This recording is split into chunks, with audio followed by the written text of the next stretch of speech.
There's a moment that no one talks about, a specific, precise, surgical moment. It's the moment a child decides that feeling is simply too dangerous. This isn't a metaphor. It's not an exaggeration. It's a survival decision that becomes an emotional death sentence. Carl Jung called it the amputation of the feeling function. The child isn't just suppressing emotions, they're performing psychological surgery on themselves, cutting away pieces of their own soul just to keep breathing in the presence of their parents. And what's left after this emergency operation? Jung had a terrible and precise word to describe it: an emotional corpse. A persona that walks, talks, smiles, but feels nothing. The true self has been buried alive.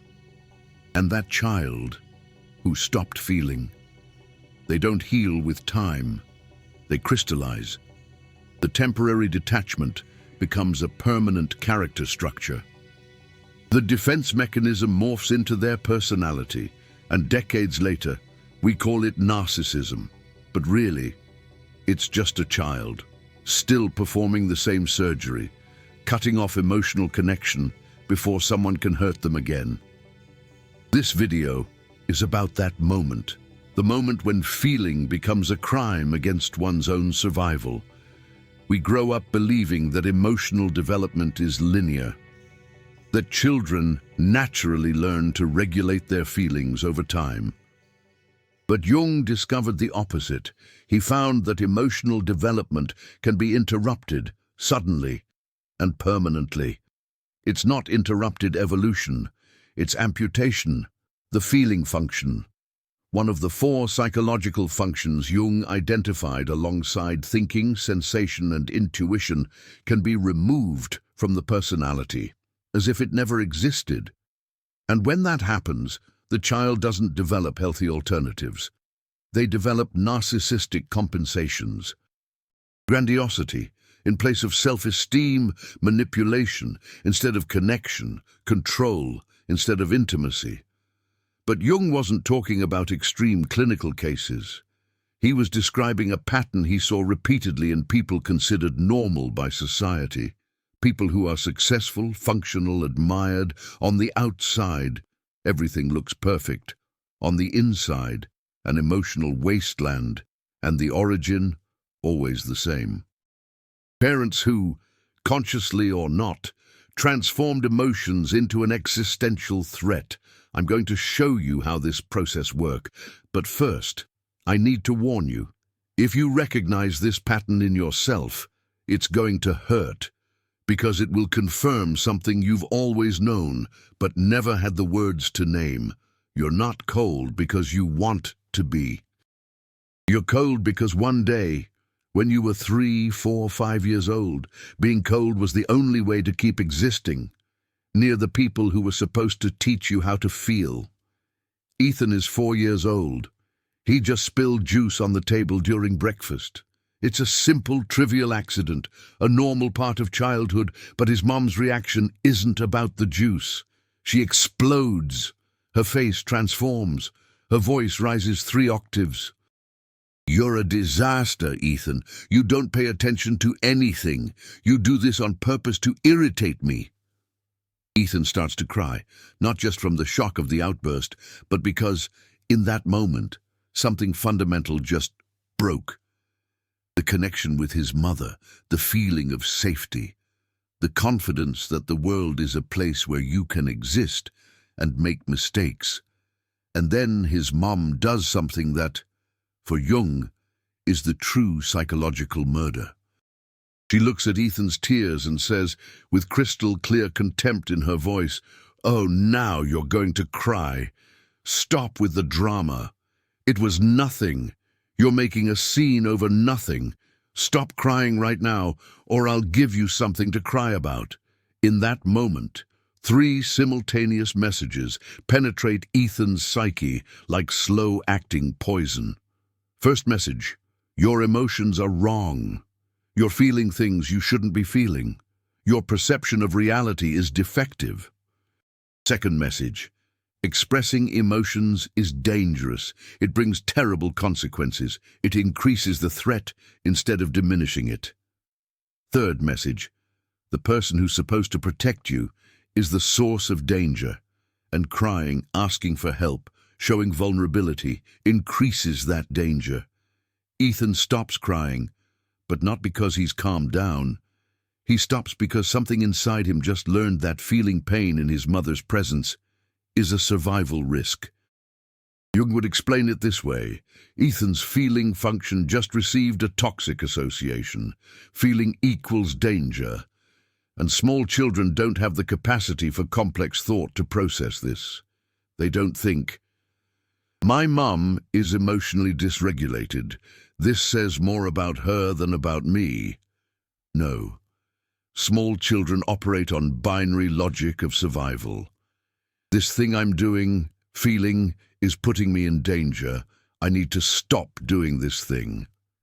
And the solution? Dissociation from the feeling function.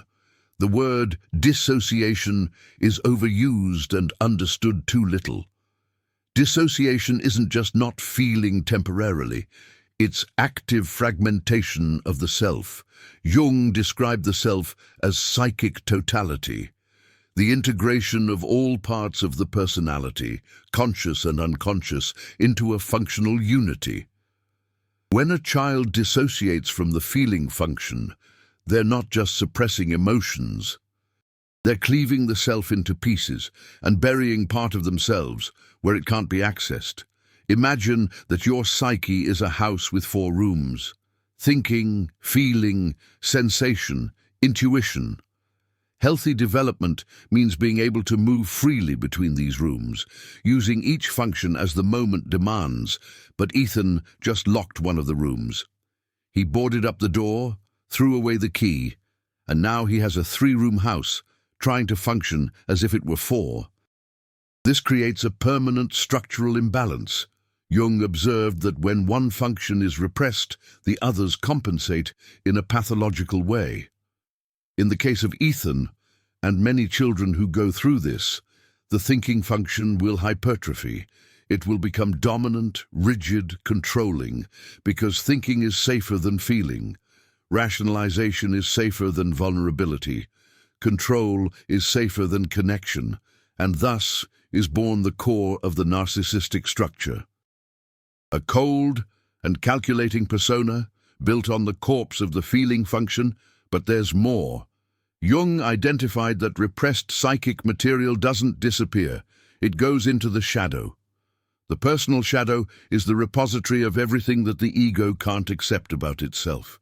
And when entire emotions are repressed, they go into the shadow as unintegrated content, where they rot and ferment into toxic forms.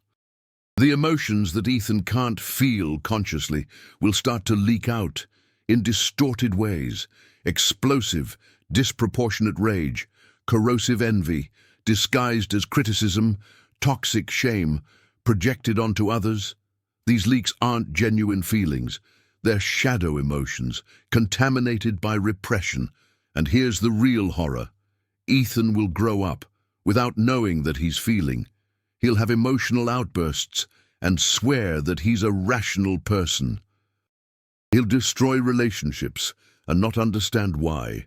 Because his feeling function isn't working. It was amputated at the age of 4. What Ethan has now are shadow leakages, not integrated feelings. And that, Jung would say, is the classic structure of narcissism. It's not an absence of emotions. It's a dissociation from emotions, combined with uncontrollable shadow leakages. But the formation doesn't end with the first incident. Jung understood character development as a repetitive process. It's not a single trauma that molds personality. It's a pattern, repeated hundreds, thousands of times. In the following months, the pattern repeats itself. When Ethan falls in the park and cries, his mom whispers urgently, "Stop making a scene. Everyone is looking. You're embarrassing me." When he tries to tell his dad about bullying at school, he hears, You need to stop being so sensitive.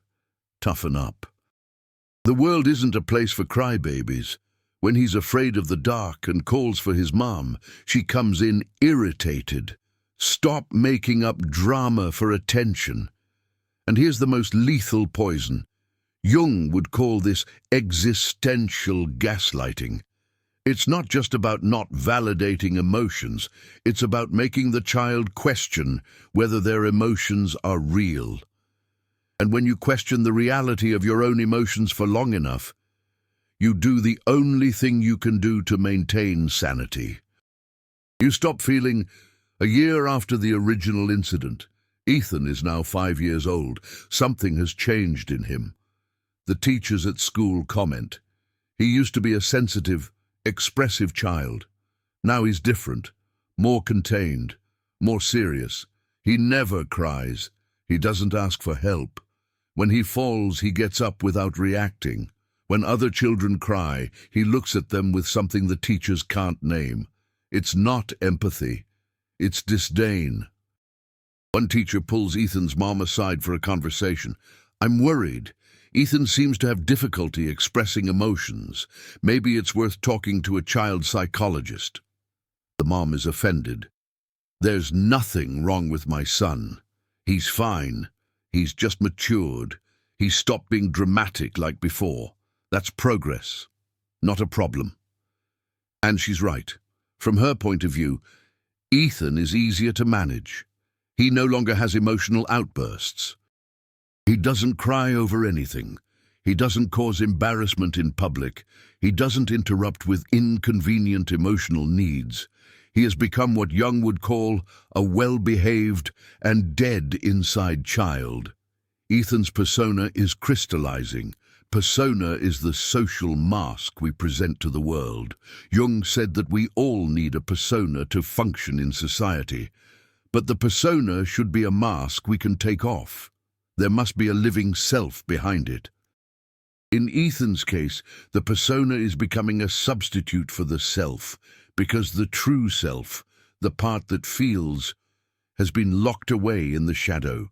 So what's growing? A shell. An imitation of a person, and this imitation will learn to do everything people do. It will learn to smile at the right moments, say thank you, apologize when necessary.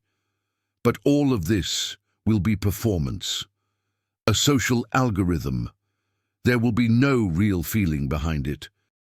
And Ethan won't know that it's like this. For him, this is just normal. This is how people function. He doesn't know that other people really feel what they express. For him, everyone is performing too. Everyone is faking emotions to get what they want. And when he finds someone who really feels, someone genuinely vulnerable, you know what will happen? He will feel contempt, because he will see in that person the part of himself that he was forced to kill. The part that still cries, the part that still needs, the part that still feels, and seeing that part reflected in another human being will be unbearable. So he will do to that person what his parents did to him. He will invalidate. He will ridicule. He will tell them to toughen up. He will call them dramatic, too sensitive, weak. He will repeat the cycle, not because he's evil, but because the unintegrated shadow always repeats itself. But hold on. Because the most important part about the formation of narcissism through emotional dissociation comes now. We are arriving at the central mechanism that Jung identified. What differentiates processed trauma from trauma that becomes a permanent character structure? Ethan is now 7 years old, 2 years since he stopped crying. Something happens at school. His best friend, Ryan, pulls away. He starts playing with another group. Ethan feels something. A strange sensation in his chest, empty, heavy. If he had an intact feeling function, he would recognize it. It's sadness. It's the feeling of rejection. It's the pain of loss. But Ethan doesn't have access to those words. His feeling function has been amputated, So he doesn't process this sensation as an emotion. He processes it as a threat. His body is feeling something uncomfortable. His nervous system is activated. But there's no emotional context to understand what's happening. It's like an alarm going off in a language you don't speak. You know something is wrong, but you don't know what, Jung would explain. The feeling function should translate bodily sensations into usable emotional information. It should say, this is sadness because you valued this friendship. This is natural. You can cry, process it, and move on. But without a feeling function, there is no translation. There is only unnamed discomfort, and the human brain hates unnamed discomfort, so Ethan will do what he does automatically now. He will rationalize. His hypertrophied thinking function will kick in, and it will create a narrative that makes the uncomfortable sensation make sense. Without needing to feel, the narrative that Ethan creates is this: Ryan wasn't a good friend anyway. He was annoying, inferior. I don't need him. In fact, I deserve better friends. Friends who really value me. Ryan will realize his mistake, and when he realizes it, it will be too late. See what happened? The feeling of rejection was transformed into compensatory grandiosity. The pain was converted into superiority. The vulnerability was shielded with narcissism. It's not a conscious strategy. It's an automatic conversion, and it will happen like this for the rest of Ethan's life. Every time something threatens to activate him emotionally, the thinking function will hijack the experience and rewrite it in narcissistic terms. This is not defense development. It's, as Jung would say, the self trying desperately to function with essential parts amputated. Now Ethan is 12 years old. Adolescence is arriving, a time when identity should be consolidating, a time when, according to Jung, individuation should begin. Individuation is the process of becoming who you really are, of integrating the conscious and unconscious, of rescuing content from the shadow and incorporating it into the self, of maturing beyond the persona and living authentically. But individuation requires something specific. It requires the ability to feel who you really are. Ethan can't do that. His feeling function is still locked away. So what happens instead of individuation? Solidification of the narcissistic persona. Ethan is becoming very good at certain things. He gets high grades. Not because he loves learning, but academic performance generates approval, and approval is a substitute for love. He plays football, not because he loves the sport, but because victory generates admiration. And admiration is a substitute for connection. He's accumulating achievements like someone collecting armor. Each achievement is an additional piece of protection against that terrible feeling that lives underneath everything. The feeling that if someone really knew him, if someone saw beyond the performance, there would be nothing there. And Ethan is right. It's not that he's worthless. It's that his true self was buried at age 4. What's visible now is just persona, and persona alone. Without self behind it is truly empty. This creates a vicious cycle that Jung identified as characteristic of narcissism. The emptier Ethan feels, the more he needs external validation. The more he seeks external validation, the less he develops internal substance. The less internal substance he has, the emptier he feels. It's a downward spiral, disguised as success. Ethan may seem amazing on the outside, but on the inside, there's only an echo. And here's where narcissistic families complete. The programming. Parents actively teach that the emotional substitute is superior. The mother repeats, "That's what matters." Results. The grandmother says, "You've always been stronger, not like those spoiled kids." The father comments, Back in my day, a real man didn't go around complaining. Ethan absorbs these messages. He's creating what Jung would call an inflated self. It's not a true self. It's ego, inflated by the unintegrated shadow, compensatory grandiosity that tries to fill the void where feelings should be. And the more inflated the ego becomes, the heavier the shadow gets, because everything that contradicts this image has to be repressed. All vulnerability goes into the shadow, and the shadow becomes increasingly toxic.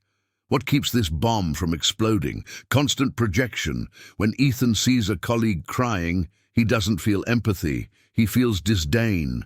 When he sees someone vulnerable, he feels threatened. And so, narcissism becomes not just a defense, it becomes an identity. It becomes everything Ethan knows about being a person. Ethan is now 19 years old. First serious relationship. His girlfriend Sarah is different from him. She feels everything intensely. She cries watching movies. She gets excited about little things. She talks openly about her feelings. In the beginning, Ethan finds this fascinating. How can someone be so open? But little by little, fascination turns to irritation. Sarah wants conversations about emotions. She wants to know how Ethan feels about things. She wants him to share vulnerable parts of himself, but Ethan doesn't have access to that. When Sarah asks, "How are you feeling about us?" Ethan feels only a mental blank. He doesn't know. His feeling function is not operational, so he does what he always does. He rationalizes. He responds with analysis instead of feeling. I think our relationship is functional. We're compatible on several levels. Sarah gets frustrated. I didn't ask what you think. I asked what you feel. Ethan feels irritation growing. Irritation is one of the few emotions that still leaks from his shadow. But even the irritation isn't felt as a feeling.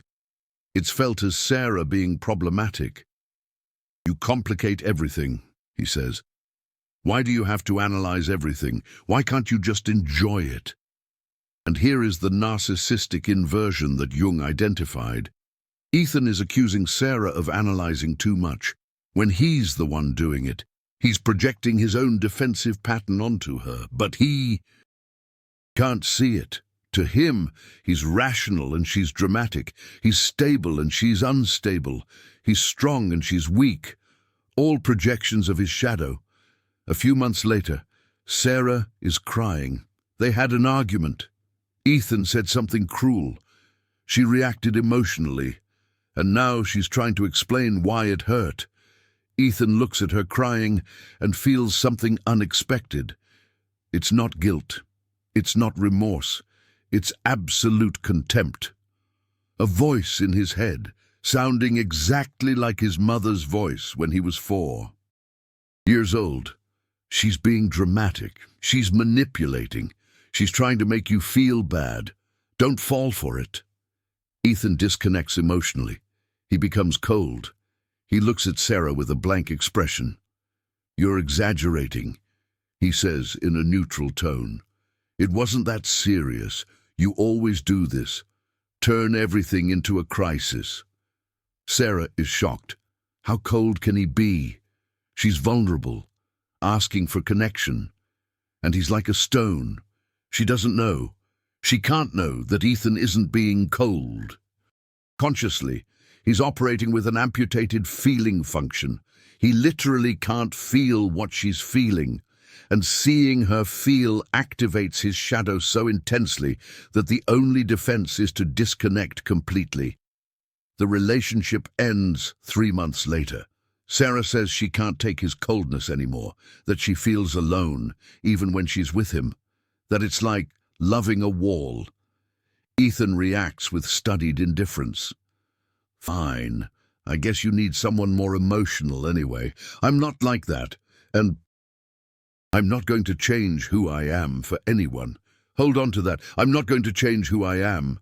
But Ethan doesn't know who he is. How could he? His true self was buried at age 4 and has never been exhumed.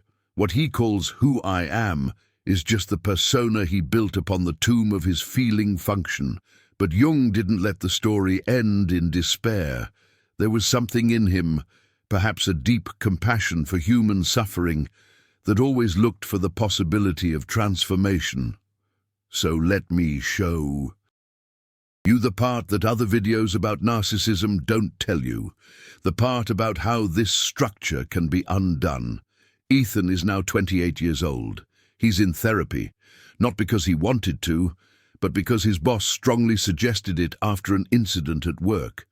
Ethan had an outburst with a colleague. He called her incompetent in a public meeting.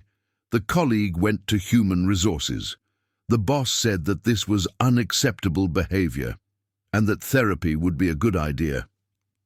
Ethan arrives at therapy, thinking he's going to prove he's right, that he'll find a therapist who will confirm that he's rational and that everyone else is dramatic. But the therapist, who specializes in a Jungian approach, sees through it in the first session. She doesn't confront him directly. Jung taught that direct confrontation strengthens defenses. Instead, she asks simple questions. How do you feel when you think about this incident? Ethan responds automatically. I think she was wrong. I think she should have done her job. I think... The therapist interrupts gently. I didn't ask what you think. I asked how you feel. Ethan feels irritation. That question again. The same question that Sarah asked. The same question that he hates. I don't know what you want me to say, he responds defensively. The therapist observes something. Observes a micro-expression of panic when she asked the question. Observes his hands gripping the arms of the chair. She notices his breathing becoming shallow. She decides to take a step that will change everything. I'm going to make an observation, she says softly. And you can tell me if it resonates. It seems that when I ask about feelings, something inside you panics. Not dramatic panic. Silent panic. Like I've asked you to do something impossible. Ethan wants to deny it. He wants to say she's wrong. But something in that observation has pierced his defenses. For the first time in decades, something true is trying to surface. He feels pressure in his chest, a lump in his throat. He feels fear, pure, primordial, 4-year-old fear. I don't know how to do this, he says, his voice cracking. I don't know how to feel. The therapist doesn't move, doesn't try to console him. She just allows the moment. And then she says the most important thing anyone has said to Ethan since he was 4 years old. It wasn't your fault. You didn't decide to stop feeling because you wanted to. You decided because it was the only way to survive. And something inside Ethan, locked away for 24 years, starts to stir. The work of recovery begins. Jung always said that individuation is a lifelong journey. For Ethan, it means unlocking the room he locked at age 4, entering his shadow, and rescuing his feeling function. The first few months are about learning an emotional vocabulary. The therapist shows him facial expressions. This is sadness, this is fear, this is shame. Ethan learns slowly. Then comes the body work. Ethan learns to notice sensations. Tightness in the chest, heat in the face, trembling hands. He learns that these sensations are messages, not threats. The hardest part comes later, revisiting childhood memories. The therapist asks Ethan to go back to the kitchen, to the day of the spilled juice, to see it as an observer. Ethan sees the little boy, sees the fright, sees the genuine tears, sees the need for comfort. For the first time in decades, Ethan feels compassion for that child, and he realizes that child is him. The child who stopped feeling never grew up. He just froze. The adult Ethan was built around him like armor. The therapist asks, "What do you want to say to that child?" In his mind, he says, "It wasn't your fault. What you felt was real. You deserved to be comforted. You deserved to feel..." And then he cries, for the first time in 24 years, not for specific sadness, but because his feeling function is awakening, thawing out, and everything repressed for decades is coming to the surface. This is the way back. It's not an easy path. It's not a quick one. Jung never promised that integrating the shadow would be comfortable, but it is a possible path. And for Ethan, and for anyone who stopped feeling to survive their childhood, it's a necessary path, because living as a persona without a self isn't living. It's just surviving in a loop, repeating the same patterns, the same defenses, the same emptiness, the same shadow explosions, until you decide to do what Ethan is doing, to descend into the shadow, to rescue what was left there, and finally, after decades, to feel again. Hold on to this. Narcissism isn't just a character trait, it's a psychic scar. It's a mark left in the place where the feeling function was amputated. And children don't choose to amputate parts of themselves. They do it because the adults around them have made feeling a crime against survival. If you recognize your story here, if you're like Ethan, there's something you need to know. The child who stopped feeling is waiting. He's been waiting for years, decades, waiting for you to come back, for you to open that locked door, for you to rescue that part of yourself. And when you do, it will hurt. It will hurt more than anything you've ever felt, because it will be all the emotions of your entire life coming at once. But on the other side of that pain, there's something you haven't felt in so long you don't even remember. There's real life, real connection, real love, not the imitation you've performed for years, the real thing. And Jung would say, that pain is worth it, because on the other side of that pain is who you really are, not the persona, not the defense. You. The true self that was buried but never died. It's still waiting. It can still be rescued if you have the courage to feel again. You've just uncovered the most brutal mechanism in the formation of narcissism, the amputation of the feeling function that turns children into emotionally dead adults. This truth about emotional dissociation has been buried for decades because it's too uncomfortable to recognize that normal families do this to children every day. Each video like this costs deep research into Jung, developmental psychology, the neuroscience of trauma. It costs revisiting painful experiences that many prefer to forget. The super thanks down there isn't just financial support. It's you saying this truth about how narcissists are made needs to be known.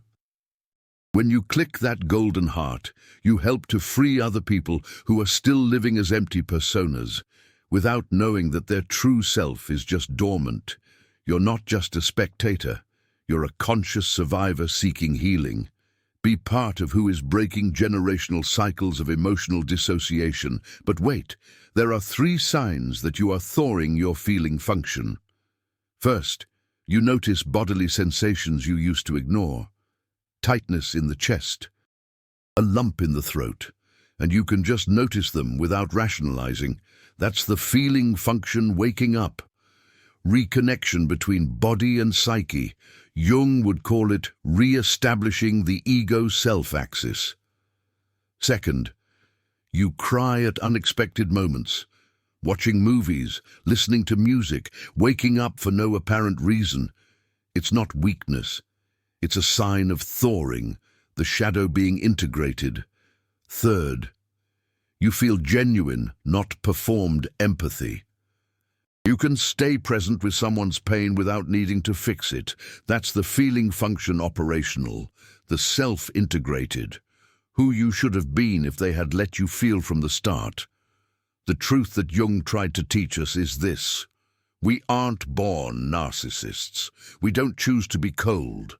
These things were done to us when we were too young to understand. But that doesn't mean we're permanent victims. Jung believed in individuation, in the human capacity to become conscious, to integrate the shadow, to rescue lost parts of the self. He believed that no matter how fragmented you are, the way back exists. It will require courage you didn't know you had. It will require facing pain you've spent a lifetime avoiding. It will require admitting that the strength was just dissociation, that the rationality was just defense, that your entire personality was a survival mechanism for a 4-year-old child. But when you descend into the shadow and rescue that child, something extraordinary happens. You start to feel again, not the emotional explosions of the shadow, but real, integrated feelings that inform who you are. You start to connect for real. You begin to really live as a whole person, as an integrated self, as the person you were born to be, before you were taught that feeling was a crime. That's Jung's promise. Individuation is possible. Healing is possible. If you have the courage to feel again. Most people who've watched this far had a childhood where feeling was dangerous. Do you agree or disagree? Team, I managed to thaw my emotions versus team, I'm still living as a cold persona. Which one are you? Comment also. At what age did you stop feeling? Many will recognize the same age, the same psychological surgery, the same moment where surviving required dying inside. I'll respond to everyone in the next 2 hours because this conversation is exactly the kind of collective integration that Carl Jung believed was essential for healing.